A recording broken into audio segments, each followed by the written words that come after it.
Okay. I think we are live right now. Did you get a notification that we were live already? Yep, I did. Okay, awesome. Okay, hello and shalom, everyone. This is Mayim Vega at aruka.com Holistic Life Academy podcast. And I haven't done a session in a long time because I just had surgery not too long ago. I've been resting and healing from that. And I'm very excited to be back. And I'm also very excited that my first guest from my sabbatical is Dr. Ibrahim Jaffe. Dr. Jaffe has helped patients to heal from many serious diseases, including some that have been unresponsive to traditional medicine and deemed irreversible or terminal. And these include both physical and psychological diseases such as advanced heart disease, cancer, pulmonary disease, thyroid disease, infectious diseases, including Lyme, depression, anxiety disorders, and many others. And the Institute of Spiritual Healing, which is he's the head of, offers courses and trainings to help teach these methods for professional practitioners seeking a healer certification in spiritual healing, and to students interested in personal transformation and healing through Sufi spiritual walking, which I don't know what that is yet, but we'll get into that. And as a young doctor, Dr. Jaffe witnessed a miracle in the ICU when a young girl with end stage hepatitis was healed. And after doctors had exhausted all their options using Western medicine, her condition was treated with an ancient biblical form of health that quickly returned her vital signs to normal, which I'm hoping Dr. Jaffe will talk about today. And he was touched by the effectiveness and mysticism of this healing that he traveled the world for years, searching for the deepest and most profound forms of healing that he could find. And later in his life, Dr. Jaffe suffered from temporary blindness and congestive heart failure, which were both healed through the spiritual healing process.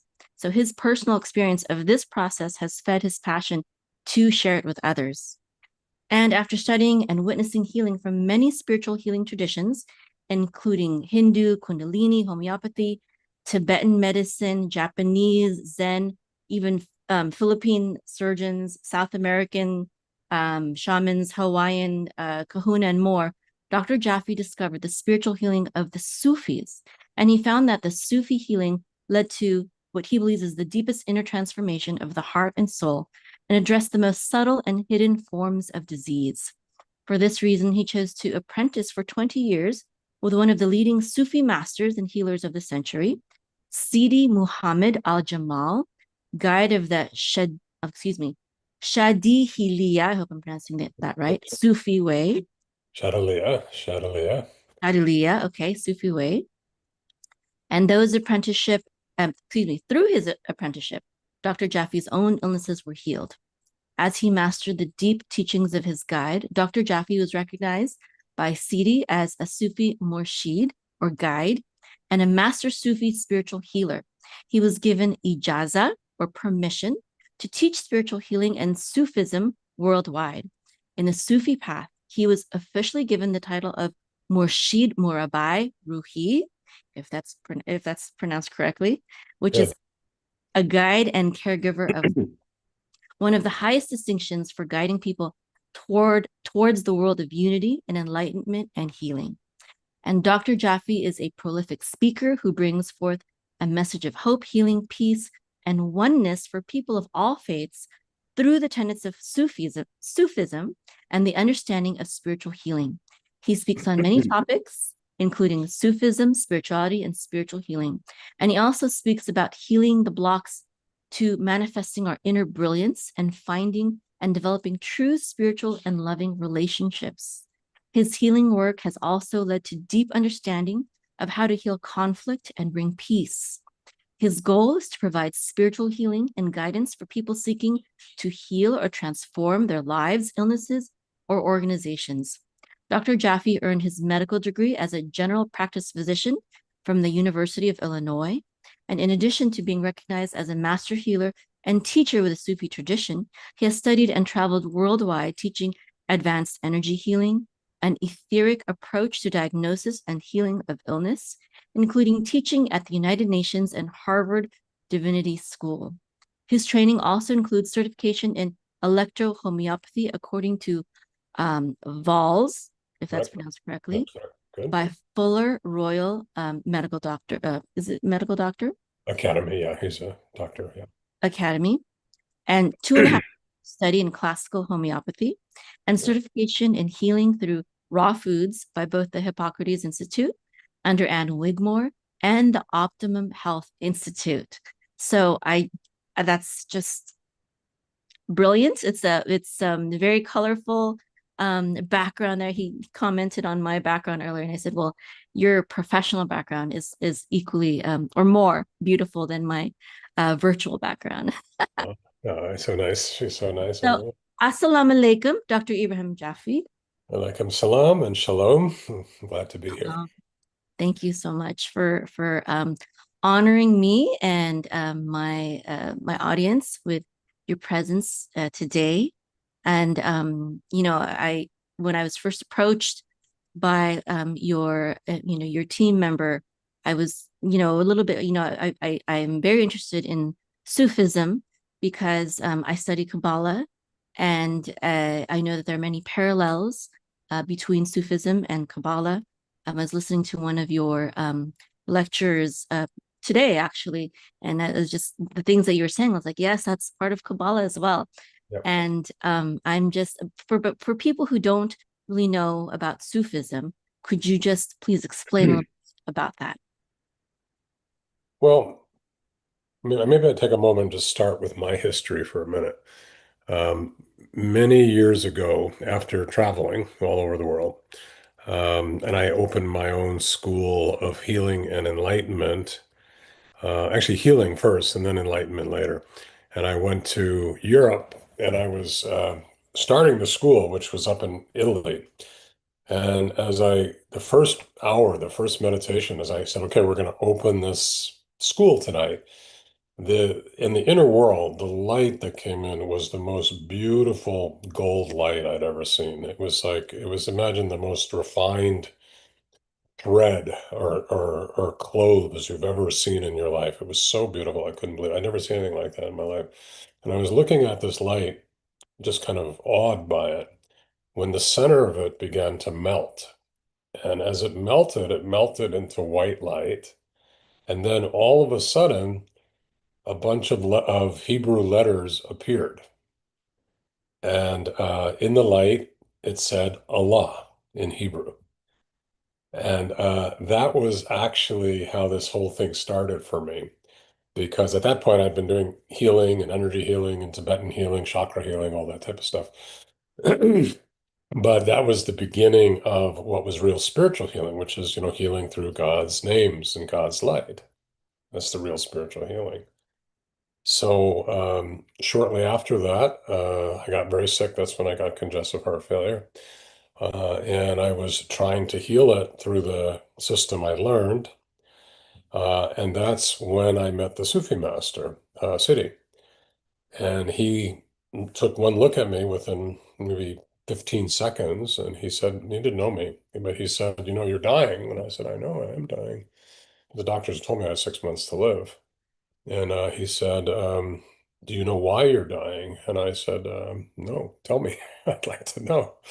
And he said he closed his eyes and he went inside and came back out, a while later. And he said, the reason you're dying is your spiritual path has taken you through your consciousness, your mind, but you haven't developed your heart. And he said the real spiritual healing is when God's light heals the heart. So when you ask me what is real spiritual healing, that's my answer to you. The answer is when you can actually access into God's light, whatever you want to call it, Hashem, or you want to call it Allah, or you want to call it, whatever you like to call it. And when that light is harnessed, I mean, it's a bad word because we really can't harness God, but we can align with it. When we align with it, and we're able to understand what's needed, we actually can heal through that light. And that's, of course, by the permission of God. In other words, God grants us the healing because of our alignment and our sincerity. So that's what Sufi spiritual healing is in a nutshell. Okay, that's beautiful. I think it's very interesting that when you were describing your vision, it started with Hebrew letters, and I'm wondering, does that have anything to do? I heard that you were raised by a Jewish family. Can you tell me more about that? Well, yeah, I was brought up Jewish. I grew up in Chicago. As a matter of fact, when I went to Hebrew school, the name they gave me was Abraham. And and then I went through Hebrew school. I was bar mitzvahed. Um, but it was a difficult journey for me, especially when I was bar mitzvahed and my cantor was drunk when he was doing the bar mitzvah, and the rabbi was a little bit out of it, and so I left the whole thing kind of. It was like, where's the real spirituality? How could you come to something holy like this and be drunk? Where is the spirituality? So I left it, um, and really started questioning spirituality. I ended up in India studying with some Indian masters because they had some good, um, systems, which I found helpful. But I never kind of left God, like deep down. I wasn't, it was never about Shiva or anything like that. It was always about God, the one, which was always the center of my life.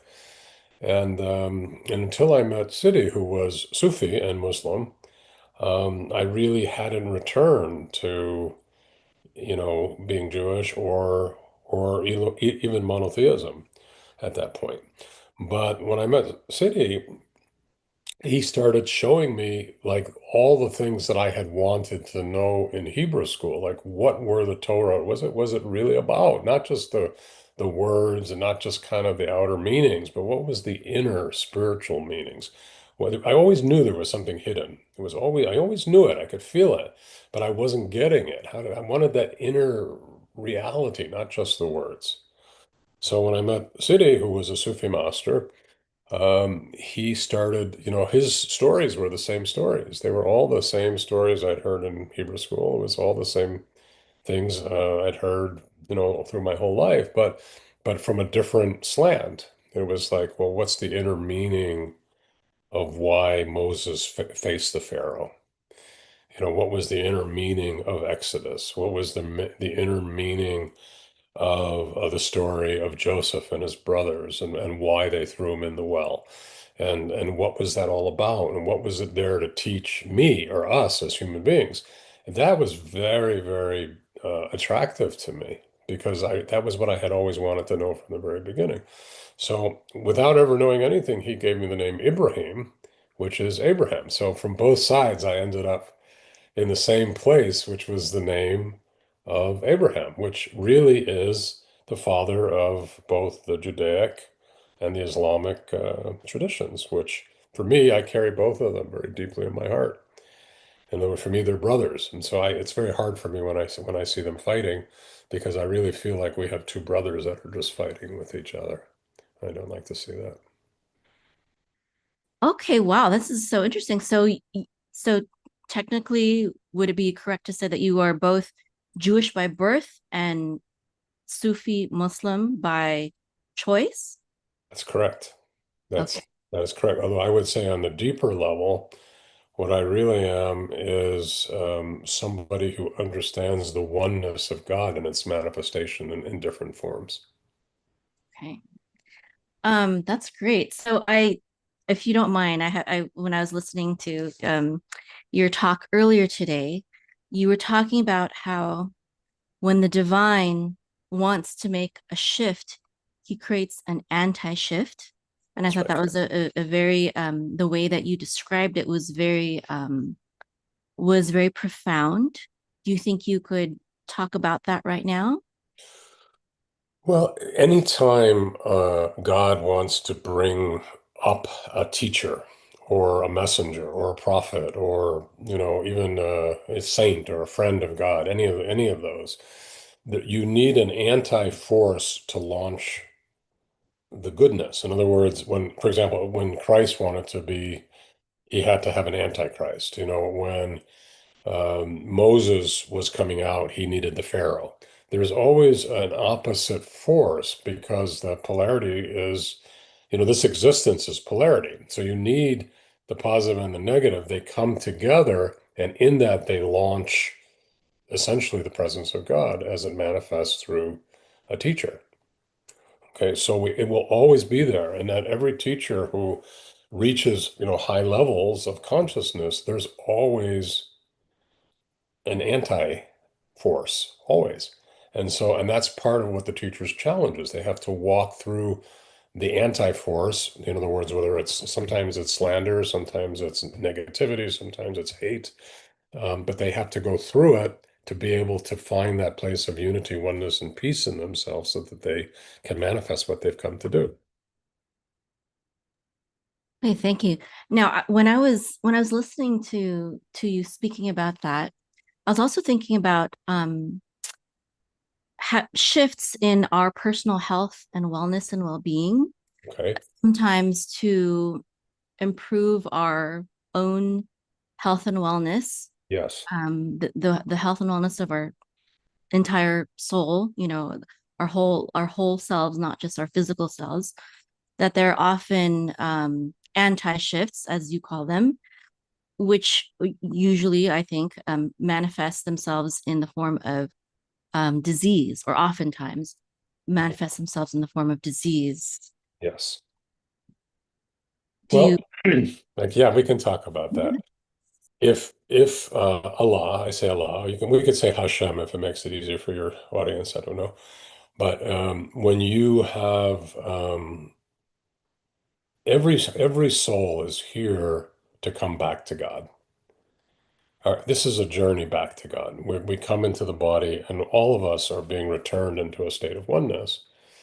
But to come back to oneness with God, you have to go through a series of teachings. I mean, I don't know if this is probably in Kabbalah. I'm not a Kabbalist, but you have to learn, for example, compassion or mercy or kindness or gentleness or love or wisdom or goodness, right? Um, all those names, those are names of God, right? So compassion is a name of God, and mercy is a name of God, and these are, in other words, you have to in essence embody the names to gain access into the kingdom of God itself. Okay, so let's say you want to learn compassion. Well, if God wants to teach you compassion, how would God teach it to you? You need an anti-force. You have to have something to be compassionate about.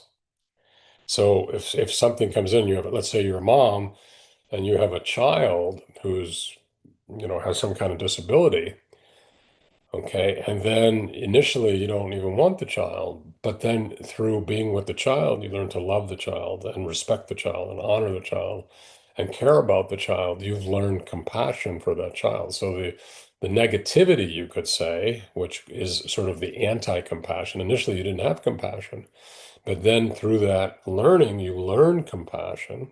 Now you're one step closer to unity. Okay, so all teachings, all illnesses, every one of them is based on that principle. So, we know we have chakras, right? Um, we have energy centers in our bodies, and wherever your illness shows up, it's related to a name. So, for example, if I had heart disease, so heart disease was related to the name El Wadud. Wadud in Arabic means love. So what was really missing for me was my spirituality had moved through consciousness, but it hadn't moved through love. Okay. So when you look at, wherever your disease shows up, it's connected to a chakra, to a center. The center is connected to a divine name. There's always going to be an anti-force to bring out the name. So if you want compassion, you need to be something compassionate about. You want to learn to be strong, you need a bully. If you want to learn to be intelligent, you need something that might be unintelligent to figure it out. You need an anti-force to launch what you want. So all spirituality is really about moving through polarities, dialectics. And when you move through them and you really understand it in your heart, your soul, your spirit, you actually receive the fragrance of the teaching And that's what develops you spiritually. Okay. That's beautiful. And yes, absolutely. There is similar teaching in both Christianity and Judaism, as far as I know. I'm not sure about other faiths, but I mean, probably. But I think, there's a lot of wisdom in a lot of different faiths. I think the key is focusing on that goodness and interpreting whatever you have in your tradition in a positive and a way that is full of light and that brings you closer to oneness, as you said, instead of darkness and division. And Exactly. Yeah. that's yeah, something that we all have to strive for, no matter what our profession is.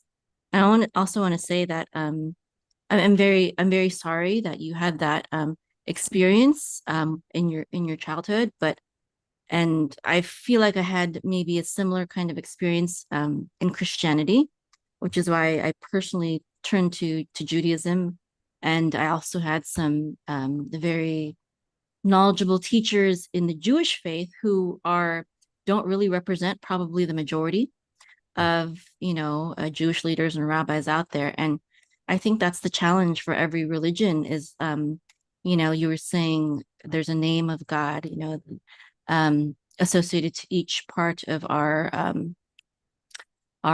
body, and that it's one of the commandments in the Bible is don't bear God's name in vain. And I believe that that means that as a representative of whatever your religion is, that be you should act in his character traits, which would be, as you said, the mercy, the love, the compassion, the patience, all the good things that doesn't matter what religion you're in, you should know, or even if you lack religion, you should know what are these good character traits that a good human being should have. And that when we walk in those traits, then we are bearing God's name and we're sanctifying it. But when we don't walk in those traits, and then we also profess to be a follower of whatever faith system, then we are bearing that name of God in vain. That's nicely said.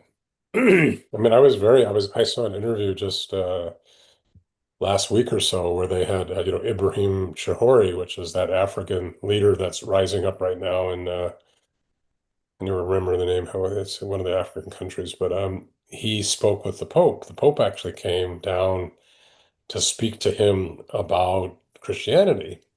And the Pope started out talking to him about whatever he was going to say. And Ibrahim came back and he said, look, he said, for me, the Jesus that I know was the Jesus that took care of the poor, that cared for the sick, that was not interested in wealth. And he said to the Pope, he said, how can you have one of the largest, wealth, and there's so much wealth in the Vatican, and why aren't you using that wealth to take care of the poor people? Why aren't you building schools? Why aren't you taking care of the poor? Why are you hoarding it in that way? And this is a new pope, he just came in and he actually said, he left. He said, you actually taught me about my religion. And he went back, and I was very heartened to see him actually making change now. He says, we're going to return the church to caring for the people. It was beautiful. So what you could say is that he learned the quality of humility, perhaps, or service in a way that it needed to be amplified at the time. So, all these religions, Christianity, Judaism, Islam, and really all religions in the whole world is about getting closer to divinity, right? That's what we're trying to do. And that means at the end of the day, we have to transform our hearts. It's really about our hearts. The heart that's full of love and compassion and mercy, that's the real heart. And if you're a Muslim and you don't have compassion, love, and mercy in your heart, you're not really a Muslim. If you're Jewish and you don't have compassion, mercy, and love, you're not really Jewish. If you're Christian and you especially don't have love, how could you even call yourself a follower of Christ? You know what I'm saying? It's like these religions are really about embodying the truth and the names and the qualities of divinity within them. And so that's what we're all doing here. Absolutely. So, how did these types of teachings and insights personally help you with your own healing from congestive heart failure. Oh, you're talking about 40 years ago now. I got to go back and think about that. I've had a lot of illnesses since then, but okay. Um, Actually, let me give you a different one just because that was so many years ago. But I had developed a virus in my eye and it was eating up my cornea and I had gone blind Oh, from wow. the ticks. Yeah. You might have read about that. I don't know. Hmm. Um, And, at the time, I went to the doctor and they gave me, I can see you looking in my eye. I went to the doctor and they gave me antivirals. Nothing worked. And the eye got worse and worse. I was so sick. I'd lost like 40 pounds. If you looked at me, you would have thought I was, dying. I felt like I was dying, honestly. And so when I finally got into meditation and I really sat with it, I realized there's something wrong with the way I see the world. I'm not seeing it right. And I didn't know what it was. So I thought, well, maybe an enlightened teacher could help me. I was probably 28 at the time. So I went to Kripalu. I don't know if you've ever heard of Kripalu. It was a enlightened ashram up in the East Coast. And I met with the master and said, take this course. I went in the course. Nothing happened. I did herbs. I did meditation. I did yoga. Nothing stopped the virus. So I got done. The day the course was over, I walked out. I had spent my last $600 on the course. I had no money left. I was sicker than I had ever been in my life. I thought I might be dying. And I lost it. I got angry. And for the first time since medical school, really, I got so angry. And as I started just shouting and yelling out of frustration, all of a sudden I heard this sound like almost like a thunder strike in my, but it wasn't outside, it was in my head. And as I heard the thunder, all of a sudden in the subtle world, there was a light and it started to spin like a spinning light in my eye. And then there was a pop. And for the first time in maybe 6, 8 months, I could see light. So I was smart enough to realize that anger, expressing my anger, the sound popped open the eye and I could see. So that what I started doing after that was I started looking, okay, what am I angry about? What am I angry about? And I went into my anger with everything I could find, my parents, my life, my medical school, my upbringing, everything. And every time I got the anger and every time I expressed it, the there was a pop, an opening, and within maybe 2 weeks I had my complete sight back. Hmm. That's amazing. So what you're saying is that your suppression of your anger Yeah. was keeping you or was causing you to go blind?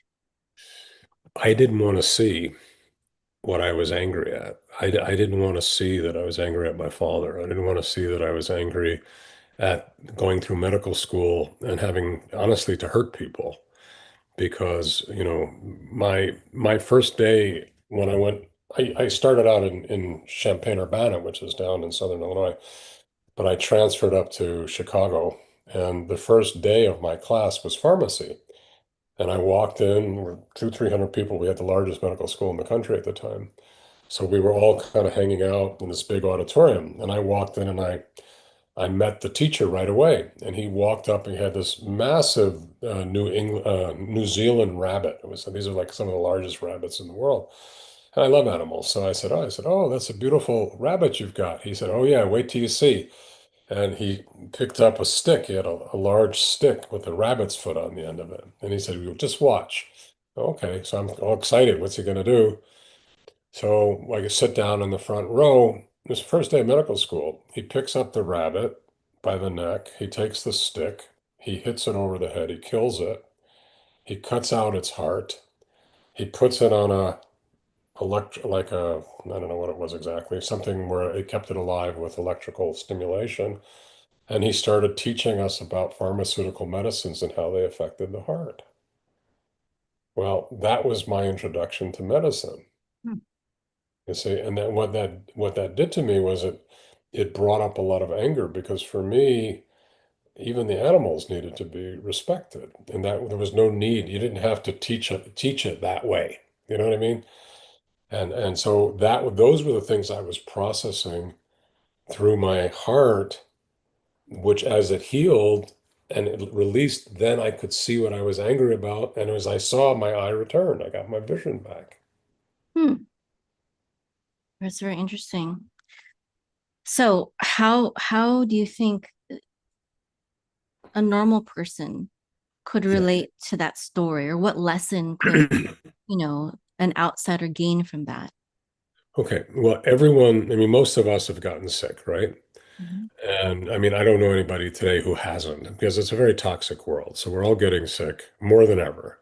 We've had COVID and, we've got inflammation, we've got foods that are full of antibiotics and hormones. We're in a very polluted environment. We're putting fluorides in our toothpaste. We're putting toxins in our body at all times, and it's causing our bodies to go south. So everybody's sick, but there's another type of toxicity, which is emotional toxicity. Like what's going on emotionally inside of people. And then there's another type of toxicity, which is psychological toxicity, your belief systems. So if you believe that you're unworthy, for example, right, that's a form of toxicity. Okay. And then there's spiritual toxicities as well. So when people get sick today, and everybody's getting sick, where they're not looking at is the toxicities, emotional, psychological, spiritual, let alone the outer physical. And if you're really going to get well, you have to address those things. Everybody does. And the funny part about it is the body is really like a supercomputer. The body is extremely intelligent. So if you get it in your eye, you don't want to see. You get it in your ear, you don't want to hear. You get Mm, it in your mouth, there's something you're saying that's not right. You get it in your heart, you don't want to love. If you get it in your breast, it's about how you give the milk. If you get it in your belly, it's your inner child. So all these places are metaphors for consciousness. And my experience is not always, always, always this way, but most of the time it is that if you can get to why and where you're sick, you can find out why you're sick. And if you clear the toxicities, most of the time you get better. okay, okay. So, I think that for many people, they don't want to deal with emotions or trauma. And I'm speaking from personal experience also, Yes. because they're not sure that it will help. For example, people might think, oh, I've lived through some negative experiences, but I mean, just ignoring it has served me thus far, for example. And when I bring it back to memory, or when I try to process it, I just maybe cry or get angry, and I don't see how that will serve me. So I just kind of like leave it unprocessed, not dealt with, etc. How what would you What do to you that? think of that? I'm just curious. What do you personally think about that? Um, I think that this is where prayer comes along. I think this is where having a good support system comes along, having good friends, good mentors, good spiritual leaders. I think that's when these kinds of things, good community things like that, come along. So you're not kind of left to yourself only Mm, dealing with these emotions and traumatic experiences, but you're there,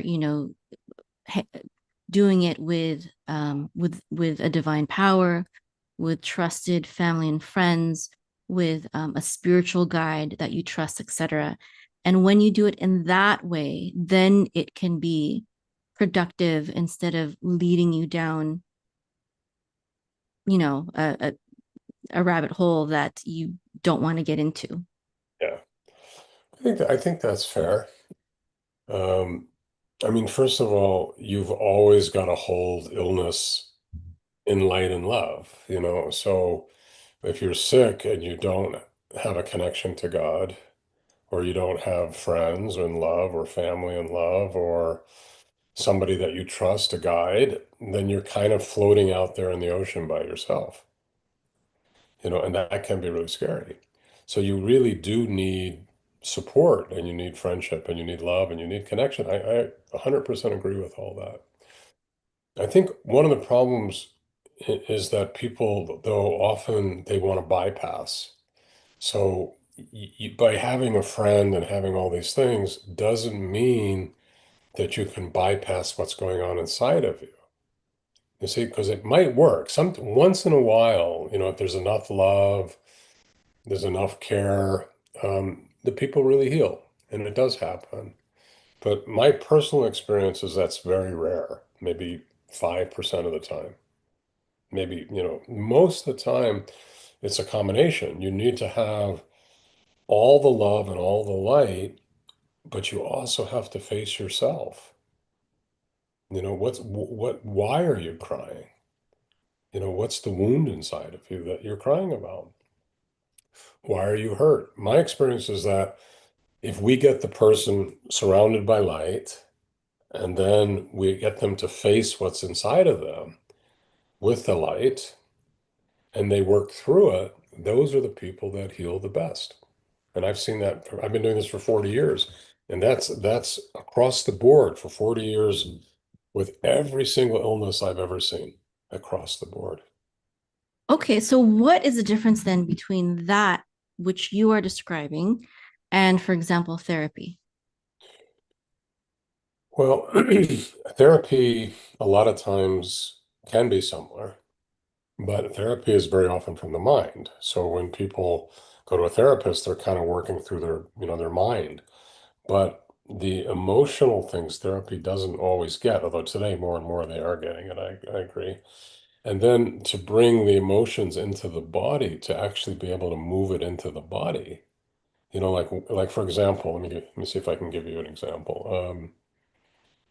One of my all-time favorite healings that I did was a woman had just given birth, and she called me from the ICU or the NICU, the neonatal ICU, and the child was born um, late, and the child was very large, like 11 pounds, and it had gone through the birth canal, and because they had misread the birth canal, the birth canal was much smaller. They had looked at it like diagonally, and so they had misread the size of the birth canal. They thought the baby could come through. The baby couldn't come through. So the baby was pushed through the birth canal, and the baby's head was crushed. And when the baby came out, the head was like a hot dog. It was very long and completely crushed. And it was a very long birth with a lot of anoxia going on in the birth. Baby was born brain dead. Okay, so when you have a child that has almost no brain waves, which is what the child had, when you do the EEG, there were almost no waves at all. So basically, they call that brain dead. Okay, now there were possibilities to heal, and what they do is they take the child and they essentially take the head and they put it in something like a refrigerator. And what they're trying to do is keep the swelling from the brain down, because if the brain swells, which it will, in a closed space, it crushes the rest of the cerebral tissue and the baby dies. And God forbid they live and they're completely retarded. Okay, so that's what they did. They took the baby, they put it into the refrigerator. So she called me and she said, "Okay, they tell me that the baby's going to die. They tell me that if it's, even if it comes out, it's going to be very, very, very brain damaged, that it will never have a normal life, and it's probably better that it dies." Okay. All right. So I said, okay, well, maybe maybe we can heal it. So we actually worked for 8 hours, believe it or not. We were doing an 8 hour session. Now in a very open, high space because when you have a child, your whole system is just so open. So she was in a very holy space herself. And so we started going into the child and we started working. I said, we're going to have to go through all the names of God to see if we can heal it. So the first name we went was Ar-Rahman, which is compassion. And we brought Rahman into the brain. And as it went into the child's brain, her images of anger about having a child and not having compassion for a child came up. And we cleared them. And then it went back to her mother and her mother's issues with her and lack of compassion. We cleared them. And then went back to the grandmother and we cleared it. And we went through the line. We were going through the entire line a number of generations back. And we did that. And then we did that with Al-Rahim, mercy. And then we did it with love. And we went through most of the names in that 8 hour period of time. Well, the next morning, and again, every time it cleared, the light would come into the child's head. The light would come into the mom's head. We were facing the issues. We weren't bypassing them. We were facing them. And we faced those issues. We cleared them. The next morning, that was on a Saturday, I guess Monday morning. We worked a little bit on Sunday for a couple hours. And then Monday morning, she calls me and she's crying. She says, "You can't believe this." She said, "The baby, the brain waves have completely returned. They're absolutely normal. The head's pulling back into normal shape. And the nurses say that the child is going to be born fine and that this is a miracle, that they've had a miracle." Okay. And for me, yeah, was it a miracle? Yes, it was because it was healing through God's light, but it was God's light healing the woundedness in the family, the woundedness in the mom, the woundedness that was showing up in the child through the birth. That was the birth was really, you could say, a way to get the family to look at its issues. Now, I know this lady, the kid's now about 10, 12 years old and has no brain problems at all. It's a very, very bright kid. There's been no brain damage whatsoever. Everything is perfect.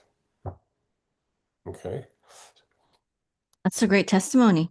Can you now I'm curious. Can you tell me how many names of God there are in Sufi tradition and what they That's are? well, actually, matter of fact, here they are. I actually have a, well, you can't see this now. I guess you can't really see No, it. because of the background. What is that? Well, this is the names of God on a poster. Okay. And there's 99 of them. 99. Okay. Okay. And they start with Ar-Rahman, which is the compassion, and Ar-Rahim is the second one, which is mercy. And it ends up with Ar-Rashid, which is to become completely guided by God. And then As-Sabur, which is to have patience, because when you bring in guidance, you have to have patience for it to take hold in the world. Okay. So 99. Yes, that is certainly a lot. I probably don't have time to go through No, all of I mean, that. I But can read them to you, but it would be, we'd be here for a while. was that, I mean, did you go through all of them during the session with a Yeah. lady? Yes, we Wow. did. We went through all of them, and some of them were very quick. We'd hit it and we'd clear one, two, three, but some of them took a very long time. Okay. Okay, beautiful. So I know you also have a book on your website that you have published there. It's called God's Way, right? That's correct. Can you talk more about that? Well, I was working with this type of healing for many years. I mean, I started as a doctor and then I became an energy healer and then I became a spiritual healer. So I had kind of a progression over a lot of years. And by the time I learned spiritual healing, a lot of it was hard to describe. You couldn't really describe it. It was kind of more like, it's not taught, it's caught. And then I had a student of mine who was very, very intellectual. It was like really in his mind. And he said to me, Ibrahim, whatever you're teaching, I don't get it. I don't understand it. You have to be able to put this out in a way that people like me, who just are in our mind, can understand it. So I said, okay, that's fair. Took me 3 years of trying to work it out to really understand how what was happening could be brought into an intellectual framework. Well, that's what's in God's way, Sufi spiritual healing. It's that 3 year work. And what I did was I kind of settled it down to basically a series of steps, which were what I call the A pure TB steps. And that's what's in the book. So in that book, I'll show you what is alignment, the A, what is the P of sort of coming into the patterns and how to work with the patterns of energy. I are images. What are the images that are hiding in the energy field and in the body that are causing the illness? What are the I of the issues? What, how do people, do people react to those things? And then R, this is where the Sufi spiritual healing really comes in. How do you resolve it once you find it? What do you do when you find these things inside of people? And then T is the soul teaching. What's the teaching of the soul? What's the soul trying to learn?